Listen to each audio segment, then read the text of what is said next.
On almost any other day, BYU signing 3 highly rated offensive linemen out of the transfer portal will be headline A1 news, but the Cougars one-up themselves by adding the number 1 rated linebacker in the transfer portal, and Cade Uluave is going to make BYU's defense downright dangerous.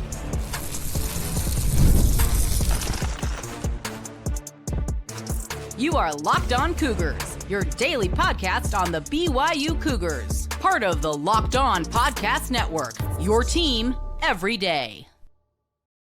What's up, everybody? Welcome into Locked On Cougars, your daily podcast focused on the BYU Cougars. I'm Jake Hatch, 14-year credential media member at BYU and your resident expert and insider, your host here on this show. And as always, thank you for making Locked On Cougars your first listen of the day, and thank you to all of you who make us over at Locked On, America's #1 sports podcast network. Coming up on today's show, BYU adds the number 1 rated linebacker in the transfer portal, and Cade Uluave. What does he add to BYU's already impressive defense? Well, a whole lot. We'll get into that. Then we're going to talk about 3 offensive linemen BYU also added via the transfer portal yesterday, and what it means for BYU's hopes in the trenches going into this fall in 2026. And then we'll finish up today's show on the basketball front, talking a little bit about why in the world BYU can win 2 games last week and somehow slide 2 spots in the national rankings. Make it make sense, because I can't, but we'll talk all about that. It's all ahead on today's show, and it's all brought to you by our friends over at Game Time. Download the Game Time app today,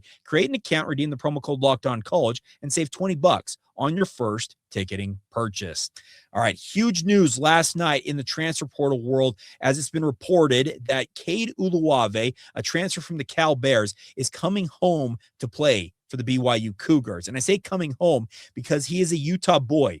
He prepped at Mountain Ridge High School, which is up in Harriman, Utah. Many of you know it's the high school right off the Mountain View corridor if you've been driving on that roadway. And he was a very good player in high school, ultimately committed to the Cal Bears out of high school, and all he's done in the past 3 years out there in the Bay Area is be a downright star for a pretty dang good defensive team in Cal. He has 235 career total tackles over 3 seasons. His most impressive coming this past year with a grand total of, 97 this past year. So nearly 100 total tackles, 42 of them assisted, 3 sacks, and 4 pass breakups. He is a kid, speaking of Cade Uluave, who has got star power in him, and BYU is lucky to have landed him, because I'm telling you, if you go and look at 24/7 Sports, on3.com, or any other of the transfer portal sites, and look at some of the reported offers for a kid like Cade Uluave, it's no shortage of top shelf options. He, according to ESPN, is one of the top 50 players in the transfer portal that was available via the portal.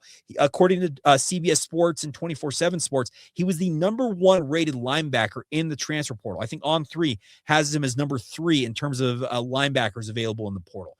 This, in no uncertain terms, is a home run addition for BYU's defense, because we've talked about this if you're an everydayer going back to last week. BYU across the board, particularly on defense, has retained its top talent. Isaiah Glasker, Falatau Satuala, Trey Alexander. Who else am I thinking of? I'm thinking of Evan Johnson, Shmev, Keanu Tanavasa. Across the board, BYU has their A-listers, if you want to call it that, their top shelf defensive players. They're all locked in. There's only one spot that in many respects has a question mark about it, and it's the one being vacated by BYU linebacker Jack Kelly. Now, it's not that Jack Kelly left via the transfer portal, because simply put, he's out of eligibility. He's headed to the NFL. He's going to the Senior Bowl. He's going to be, I think, a phenomenal player at the next level. But there is a hole there for BYU to fill at his spot, and enter Cade Uluave. Is Cade Uluave a like-for-like replacement for Jack Kelly? Probably not, because I think Jack Kelly is unique in so many different ways. His closing speed, his dimensions, his ability just to play in space as a linebacker. You don't find many guys like that. But if you want to find a guy who's got star-making potential, or star power, I should say, potential in him, Cade Uluave is a great spot to start. And it's not to say that he's going to come in right away and make that position his own, because there's a lot of other talent on BYU's roster. I can think of Nusi Tamueapeo, who I thought played a very fine game in the bowl game in Jack Kelly's spot. I also think of guys like Che Bryant Struther, Ace Kafusi, Miles Hall. There are a number of younger talents on BYU's linebacking core who are thinking, hey, what am I mincemeat over here? Like, am I being overlooked? But I think the overall tenor of this is if you can land a top flight, top shelf talent like a Cade Uluave, you do it and you figure it out later. I figure right now on paper, you're starting 3 linebackers for BYU entering this fall in early September when they kick things off will be Siale Esera, middle linebacker, strong side backer, or they call it the Sam backer, is probably going to be Isaiah Glasker. And on the weak side, where I think Jack Kelly was phenomenal, I think Cade Uluave fits right in there. Now, could that be juggled? Absolutely. I think that whoever is running BYU's linebackers, and I believe that Kelly Poppinga will be taking that over as his new position responsibility, in addition to being BYU's new defensive coordinator, he will have a lot of mix and match capability with the linebackers in that room, because I'm telling you, there's positional versatility across the board with a number of those guys. And the best part about the way BYU goes about training their linebackers is they cross-train them, meaning they have guys, whether they're a Sam backer, they learn Mac backer, or if they're a weak side backer, they learn how to play strong side. They want their players, if injuries hit, and heaven forbid that happens, knock on wood, you have guys who can translate at different positions and keep the strength of BYU's defense intact. That's what I believe that Cade Uluave brings here, is he already has positional versatility. He has been coached up extremely well. Justin Wilcox, the recently departed head coach of the Cal Bears, if there is one thing he got right during his time in the Bay Area, it was bringing along top shelf defenses and making sure these players played positionally sound football, and Cade Uluave is evidence of that. You don't be a starting linebacker in 2023, a freshman All-American, garner 67 tackles, the next year go to 71 tackles, and then in your final season with the Cal Bears, put up nearly 100 tackle season without, doing some things right. And that's what I think you should be excited about if you're a Cougar fan, thinking of what Cade Uluave is going to bring here to the BYU football program. He has got everything. I mean, everything on paper you want. And when you're beating out the likes of Michigan, because I have it on very, very good authority that Kyle Whittingham and Jay Hill wanted Cade Uluave among many other suitors out there. When BYU once again is able to flex their muscle, and that includes NIL cash and the like, to bring top shelf talent to Provo, it shows once again that BYU, as we have talked about many times since they joined the Big 12 conference, they are in it to win it. They want to be a force in the Big 12. They want to be a big deal on the national stage. They want to play in the college football playoff, and landing top shelf talent like Cade Uluave goes a long way to helping BYU do just that. It also doesn't hurt that Cade is a Utah boy. His sister Lulu plays for BYU women's volleyball. That all helps, but I'm telling you, this is a home run addition for the BYU football program, because Cade Uluave, simply put, he is a star in his own right, and he only makes BYU's defense that much better going into 2026. And we already know how good it was over the past 2 seasons in helping BYU rack up a 23-4 record over the past 2 campaigns. Coming up next, we're going to talk about 3 guys that probably would have stolen the headlines yesterday. In fact, they did, because I'm actually re-recording this show for the second time. But BYU has made it a point to beef up on the offensive line, and I think it's pointing to directly one specific thing that BYU hopes to accomplish in their trench play. And these 3 guys absolutely fit the bill. Today's show is brought to you by our friends over at Wayfair. Now, Wayfair is here for you guys to help you refresh your space, whether that's your full home, a closet, your work from home space.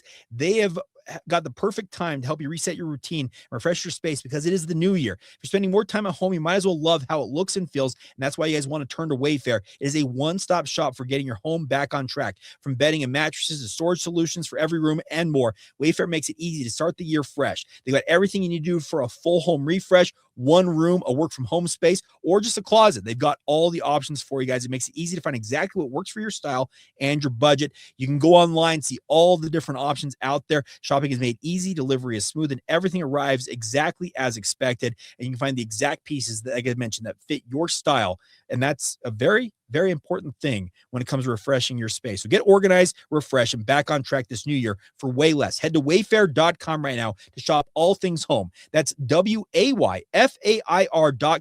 Wayfair, of course, every style, and of course, every home.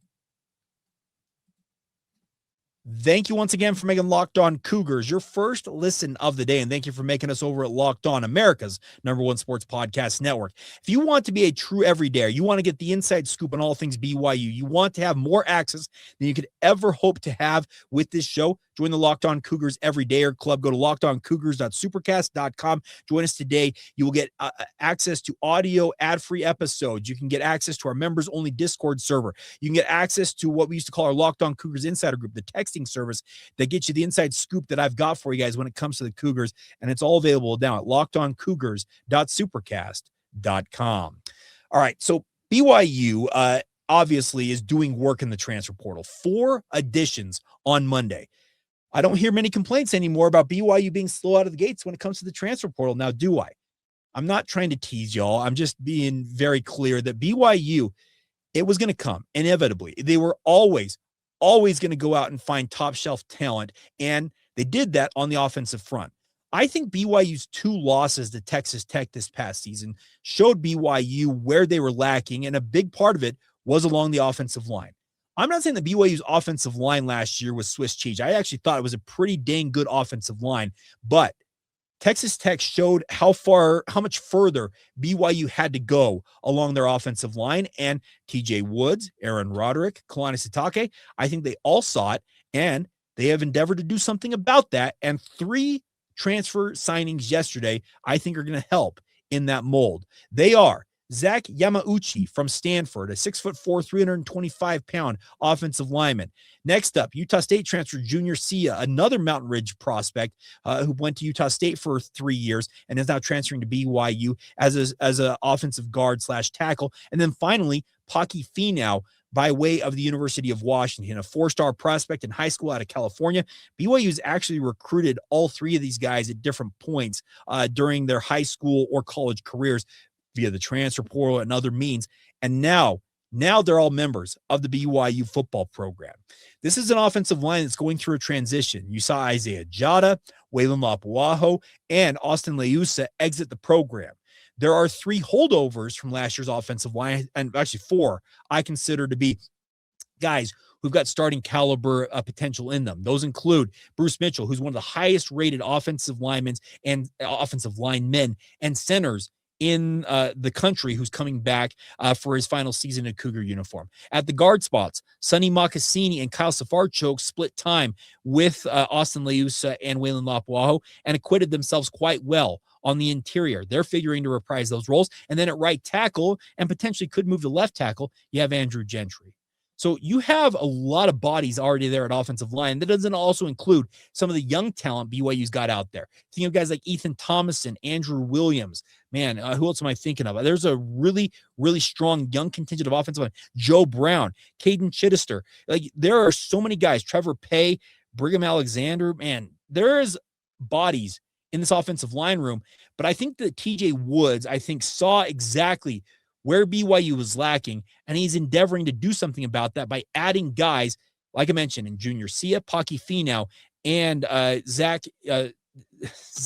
Yamauchi. I'm butchering this here, but Zak Yamauchi. They're coming into BYU with the mindset that they're going to be starters at BYU, and they should have that mindset coming to BYU because they have that capability within them.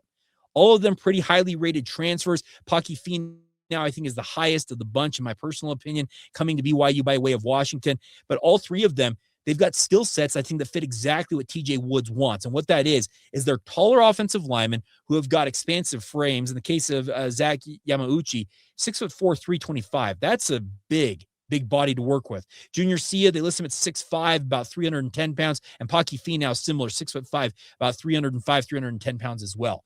I think all 3 of them have capability of, at minimum, being a 2-deep player for BYU. That means they're listed either as a backup or a starter.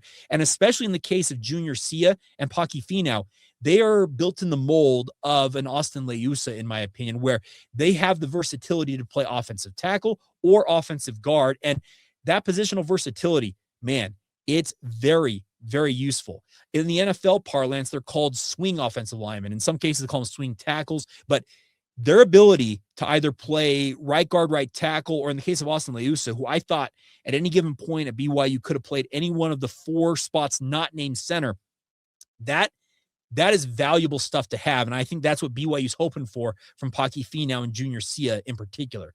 The best news about this is all three of these guys have multiple years to develop in BYU's program. In the case of Finau and Siale, they've got 2 years of eligibility remaining, so they're not going to come in and be 1 year guys. They're going to all of a sudden be in the program and be right back out. They've got the capability of coming in and contributing for multiple years. And in the case of Yamauchi, he just finished his freshman campaign. He's got 3 years in addition to a redshirt year available to him as well. Offensive lineman in the transfer portal, for those of you who may not be aware, is one of the higher priced positions in the transfer portal because offensive linemen, by and large, are very much developmental prospects. No matter how good many of these offensive linemen are when they come out of high school, there is a need for them to be developed, whether it's physically, their skill sets, learning the game, and speaking of playbooks and the like. And with all that time invested, when guys of this caliber, we're talking starting caliber, if not at least depth pieces at the P4 level, when they hit the open market, guess what? They command a premium.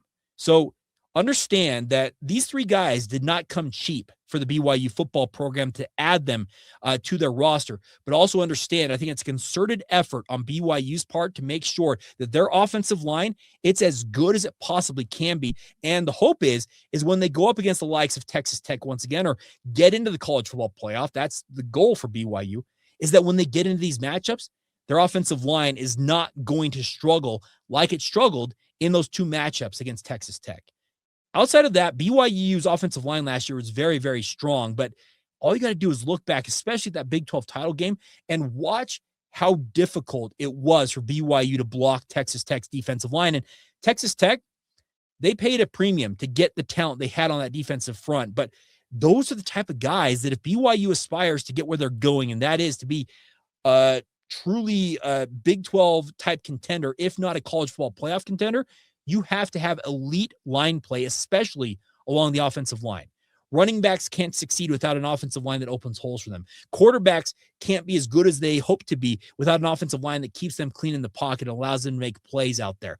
BYU was, I think, solid in that department all year long last year, but Texas Tech showed that while you may be at this level, if you want to get to the next level or the next levels, here's what you need to do. And hey, it's a hard lesson to be learned, but I think BYU's been proactive in trying to address this concern, and I tip my cap to them. It was an expensive day probably in the transfer portal yesterday. These three linemen, in addition to a guy like Cade Uluave committing to BYU, those are three high-priced additions for BYU, but it shows that BYU, much like we've talked about since they joined the Big 12 Conference, they are in it to win it. They want to be a force in the Big 12. They want to contend for a Big 12 title, truly. They don't want to be playing a distant second fiddle to Texas Tech or anybody else. They want to be competing for that title. They want to be playing for a national championship in the college football playoff. And as former BYU offensive line coach and offensive coordinator Jeff Grimes often said, the offensive line, it has to be, quote, the tip of the spear and lead the way to have that success that BYU hopes to have on a national level. So a lot of good work being done on a Monday for BYU, a busy day for yours truly, because like I said, I've done 2 versions of this podcast, but nonetheless, great stuff. It's a great day if you're a Cougar fan out there, because that's some major acquisitions in the transfer portal. And I think we can all relax now, understanding that, BYU's not sitting back and letting the portal pass them by. They are being very strategic, but at the same time, their caliber of player is pretty elite. And if you didn't see this, by the way, via on3.com, the highest rated player committed, the highest average rated player committed via the transfer portal, Notre Dame has the highest rating at 84.67, according to College Football Zone, College FB on X. Number 2, BYU at 79 flat, tied with USC at 79 flat. So that shows the BYU, they're not bringing in maybe mass numbers of players, but the players they are bringing in, pretty darn good, according to the talent evaluators out there in the portal. So nice day if you're a Cougar fan in terms of the transfer portal and the work BYU accomplished on a busy Monday. Coming up next, though, is a weird Monday for BYU basketball. Somehow, some way, the Cougars dropped 2 spots in the national polls despite going 2-0 last week. And oh, by the way, carrying a 12-game win streak into their matchups this week. I don't know what to make of this, but we'll try to make heads and tails of what exactly is going on, and we'll do that next right here on the Locked On Cougars podcast. Today's show is brought to you by our friends over at Game Time. Tickets, we're going to buy your tickets and do it with our friends over at Game Time. They've got all the tickets, whether it's college football with the playoff ongoing, you want to go to comedy shows, concerts, theater. They've got all the options for you guys. And the best part is they are giving the advantage back to you as the fan and the consumer. It's the easiest way to unlock amazing college football tickets and experiences in just a few taps. And the best part is you can open the app, you can look exactly at what's available, see great seats. And the best part is the app is incredibly easy to use. You go from browsing to buying in literally minutes, if not just a couple of taps. And my favorite feature, as I often say, is knowing that prices include all fees right up front, knowing there's no surprise fees on the back end. They're going to be tacked on. It's an incredible way to make the whole process stress-free. So once again, take the guesswork out of buying your tickets and do it with our friends over at Game Time. Download the Game Time app today, create an account, use the promo code LOCKEDONCollege, and get $20 off your first purchase. Terms apply. Against the promo code LOCKEDONCollege for $20 off. Download the Game Time app today. Thank you once again for making Locked On Cougars your first listen of the day. Before we talk some BYU basketball, I do want to give a shout out to some pretty cool Cougar fans. Alex and his team over at Letterman Golf were kind enough to send me some gear from their new website. And this is a putter cover. They also sent me some head covers, and they actually showed up. I went to my mailbox and pulled them out of the mailbox literally minutes before I recorded this show. And I just wanted to give them a quick shout out. I'm not being paid for this. They were kind enough to send it over. They said they wanted me to test out their gear, give them some feedback. But if you want to check it out, by the way, this is feels like it's full grain leather. This is cool stuff. They got the Script Cougars logo on this putter cover. By the way, I needed a brand new putter cover. Mine's getting absolutely beat to crap. So thanks to Alex and the team over at Letterman Golf. If you want to learn more about it, go to lettermangolf.com. You can check it out. They've got options for all the local college football teams, but considering this is a BYU show, check out their Cougar gear. I'll be highlighting some more of that as we go along here. But once again, that's lettermangolf.com, and appreciate Alex and the team. Send them some swag my way to test out and give them some feedback. All right, so let's talk about what's going on for BYU in the national polls when it comes to the rankings. You didn't see it yesterday. Somehow BYU, despite being 15-1, 3-0 in the Big 12, and, winning 2 games last week, boat racing Arizona State, and then fending off Utah in a rivalry game, because rivalry games are always wonky when it comes to college sports. Somehow, they dropped 2 spots from number 9 in the national rankings to now number 11. So they're on the outside looking in when it comes to the top 10. For the life of me, and a number of you have asked me in our insiders group, a lot of people on social media have been debating this. For the life of me, cannot understand or fathom how the national pollsters dropped BYU 2 spots. Yes, you can say that some teams that were undefeated jumped up in front of them, including Nebraska, who BYU lost to in the preseason. Remember, they played out there in Lincoln, shorthanded. Nebraska is 16-0. Gonzaga, who is now occupying the number 9 spot that BYU once occupied, is 17-1, and they dropped 1 spot into that spot. Then you have Vanderbilt, who moved up, who's also undefeated at 16-0. But BYU, as often is the case seemingly, because think back on what happened this past football season, and even going back to last year in the football season, somehow BYU is the lowest ranked P6 team that has only got 1 loss on the season. And their only loss, number 3 UConn by 2 points. And Kevin Young acknowledged that very thing. I'm actually going to let you hear, because I thought Kevin Young was rather incredulous yesterday talking to the media about this situation. And here's what Kevin Young had to say about the situation and what he makes of how his team somehow, some way, falls in the national polls. There's no doubt that it's the best league. I mean, I think there's 4 in the top 10, or someone just told me we dropped to 11, which I still don't get. I mean, I really don't understand how the polls work. Truly, I'm not trying to be funny. We have 1 loss by 2 points against the number 3 team in the country in their backyard, and we were down 2 starters. So I don't understand how we drop in the polls. Right there with you, Coach. For the life of me, I just don't understand how BYU gets this disrespect, but isn't it kind of a pattern at this point? And I don't want to come off as tinfoil hat man, why-anon, like our good friend Jeff Hansen likes to talk about, but in some ways, I kind of buy into it. There seems to be, at least at minimum, a bias among some of the national pollsters, and in the case of the college football playoff, with that national playoff committee, to just downgrade BYU at every turn.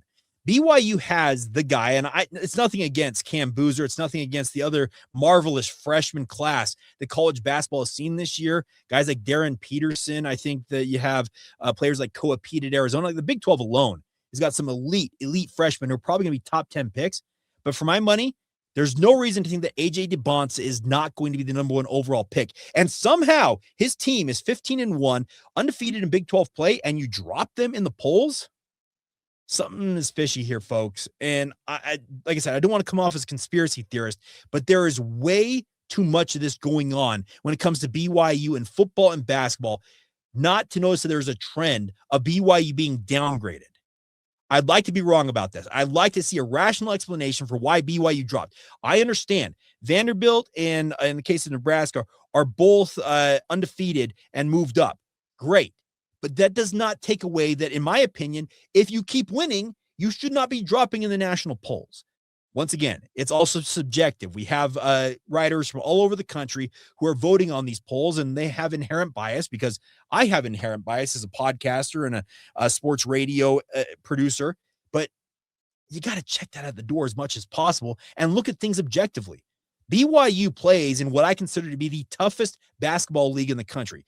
And yes, I know that the KenPom ratings and net ratings bear out that the SEC is right there neck and neck, if not a little bit better than the Big 12. But I'd take the Big 12 top to bottom, maybe top to bottom, top half over what the SEC has got. And like I said, that's probably my bias showing there. But it doesn't sit right with me that BYU wins 2 games last week, one of them a rivalry game, and then absolutely demolishes a team like Arizona State that they should demolish, and somehow they get treated by saying, yeah, you know what? Move down. It baffles me to a large degree. And like I said, something is just wrong about this situation, at least from my vantage point, because it just does not sit right with me. And it doesn't sit right with Kevin Young because he said it himself. He said, I'm not trying to be funny. He says, we've got one loss by 2 points against the number 3 team in the country in their backyard because that game was played in Boston, which is a relative stone's throw away from Storrs, Connecticut. And we were down 2 starters. They lost by 2. They put together an incredible comeback bid. Remember, the first half of that game against UConn, BYU looked like they were going to be absolutely just boat raced. AJ DeBonsa rallied the troops at halftime, and they put together a phenomenal run, and they came just a little bit short against the UConn Huskies. So UConn gets the benefit of the doubt by being number 3 in the country because UConn is UConn. They're one of the blue bloods in college basketball. But because BYU is a relative newcomer to this supposed blue blood status, they get downgraded. Man, tough look. And I would like somebody, if you have a rational explanation in the YouTube comments below, let me know what you think. Why did BYU get downgraded here? Because it doesn't make any coherent sense. And BYU, I'm sure that the players may say that we don't really pay attention to the rankings. Guess what? People around them are talking to them all the time about it, and they're on social media. So they're not immune to seeing this. And I think it's going to hopefully light a fire underneath this BYU basketball team. Go out and demolish TCU tomorrow night, and then get ready for the first big showdown of the Big 12 slate for BYU Saturday as you head to Lubbock, Texas to square off against the Texas Tech Red Raiders.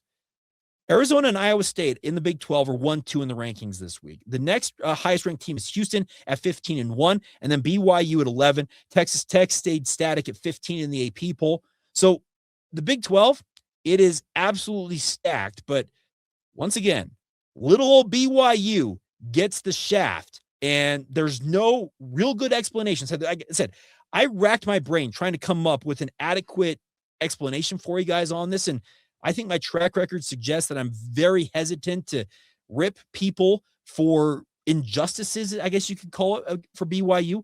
But this is just a continuation of a trend that it defies all logic. It defies all expectation. And maybe I shouldn't be surprised because it just seems to be par for the course when it comes to BYU basketball, as disappointing as that is to say. I wish it wasn't that way.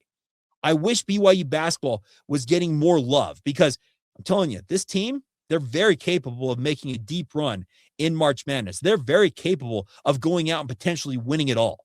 That Big 3, led by AJ DeBonsa and obviously having Richie Saunders and Rob Wright along for the ride, that is a Big 3 that is capable of carrying BYU to heights they have never reached before.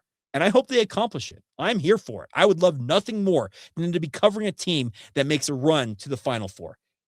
It'd be phenomenal content for me as a podcaster and a sports radio producer, as I've mentioned, in terms of my day job and what I do here on this podcast. But just speaking from what BYU could accomplish and talking about setting legacies for a guy like AJ DeBonsa, because he's going to be a short-timer relative in BYU history, but if he leads them to their first ever Final Four, he's going to be an all-timer no matter what anybody wants to say about his short time at BYU. Same thing for Richie Saunders. He has been nothing short of an incredible story. Think about what he was when he arrived in Provo off of a mission for the Church of Jesus Christ of Latter-day Saints, and then what he's become. Big 12, most improved player last year, a first-team all-conference player, and could go even higher than that this year. All-American status, all of that, it's out there for him. And not to mention that Rob Wright, he's been exactly, I think, what BYU hoped he would be, if not better than that, when they brought him in from Baylor.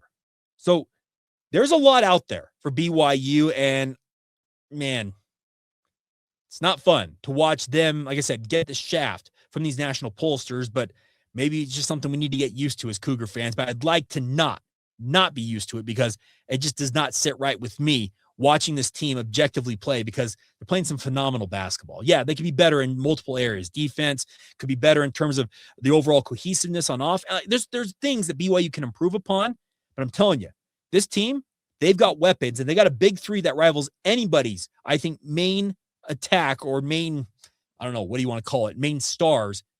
That three-headed monster BYU boasts, it's about as good as anybody's got in college basketball, and I, for one, wouldn't want to see it in March if I'm on the opposing sideline.